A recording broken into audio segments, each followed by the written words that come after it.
বৃষ্টির মাঝে ডিবিসি জল ছাড়ায় প্লাবিত রাজ্যের একাধিক জেলা। মঙ্গলবার বেলা 11টা নাগাদ মাইথন থেকে 1,70,000 কিউসেক এবং পাঞ্চেত জলধারা থেকে 70,000 কিউসেক জল ছাড়া হয়। ব্যাপক পরিমাণে জল ছাড়ার ফলে নিচু এলাকা জলমগ্ন হয়ে পড়ে। একই সঙ্গে ডিবিসি দুর্গাপুর ব্যারেজ থেকে 1,50,000 কিউসেক জল ছাড়া হয়। হাওড়া, হুগলি, দুই বর্ধমান, পশ্চিম মেদিনীপুরের মতোই প্লাবিত হয়েছে বীরভূমের একাংশ।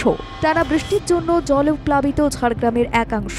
ডিবিসির ছাড়া জলে ফুলে ফেপে উঠছে নদীর জল। ফলে সুবর্ণরেখা ডুলুং নদীর জল ঢুকতে শুরু করেছে একাধিক গ্রামে। ঝাড়গ্রামের মতোই পশ্চিম মেদিনীপুরের নানা অংশে বাড়ছে নদীর জল। নদী তীরবর্তী এলাকার মানুষকে অন্যত্র সরিয়ে নিয়ে যেতে চায় প্রশাসন। ঘাটালের মতোই কেশপুরের একাংশ প্লাবিত হয়েছে। মঙ্গলবার গোঘাটে যান রাজ্যের মন্ত্রী মানস ভূঁইয়া ও বেচারাম মান্না। আমি পশ্চিম মেদিনীপুর, পূর্ব মেদিনীপুর করেছি, ঘাটাল আর মহিষাদল। আজকে আবার প্রশাসনের সঙ্গে বৈঠক করলাম, কারণ ডিবিসি প্রায় 2.5 লক্ষ কিউসেক জল ছেড়ে দিয়েছে। আর অতি বর্ষণের ফলে আমাদেরও আস্তে আস্তে ছাড়তে হচ্ছে কংসাবতী ব্যারেজ থেকে। আমরা ইতিমধ্যে জেলা শাসকদের মাধ্যমে আমরা প্রতিটি বিডিওকে, এসডিওকে, ডিএমদের আমরা অ্যালার্ট করে দিয়েছি এবং পঞ্চায়েত সমিতির সভাপতি, সভানেত্রীগণ, প্রধানগণ তারা অ্যাসেসমেন্ট করে পার্টলি ড্যামেজ, ফুললি ড্যামেজের তালিকা পাঠাবেন। বন্যা পরিস্থিতি খতিয়ে দেখতে গোঘাট আসেন রাজ্যের দুই মন্ত্রী। পরিস্থিতি সামাল দিতে প্রশাসনিক আধিকারিকদের নিয়ে আরামবাগে করেন বৈঠক। বন্যা পরিস্থিতি সৃষ্টি হয়েছে মহকুমার 4টি বিধানসভা এলাকার বিভিন্ন এলাকা জুড়ে। মঙ্গলবার সকালে গোঘাটের বদনগঞ্জ এলাকা পরিদর্শন করেন তারা।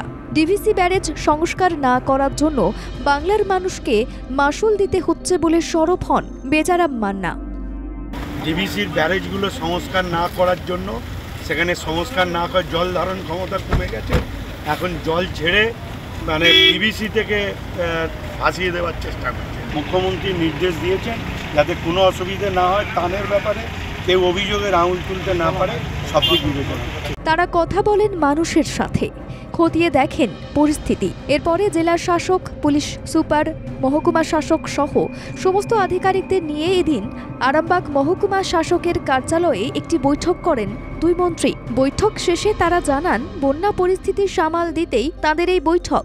পরিস্থিতি সামাল দিতে রাজ্য সরকার সদা তৎপর আছেন। তারা সকলে মানুষের পাশে রয়েছেন বলেও জানান দুই মন্ত্রী। ঝাড়খণ্ডের অতি বৃষ্টিপাতের ফলে মাইথন এবং পাঞ্চেত থেকে জল ছাড়ার পরিমাণ বেড়েছে বলেও অভিযোগ করেন। দামোদরের দুর্গাপুর ব্যারেজ থেকেও জল ছাড়ার পরিমাণ বেড়েছে। দামোদরের আশেপাশে নিম্নবর্তী অঞ্চলে বন্যার সম্ভাবনা রয়েছে বলে মনে করা হচ্ছে।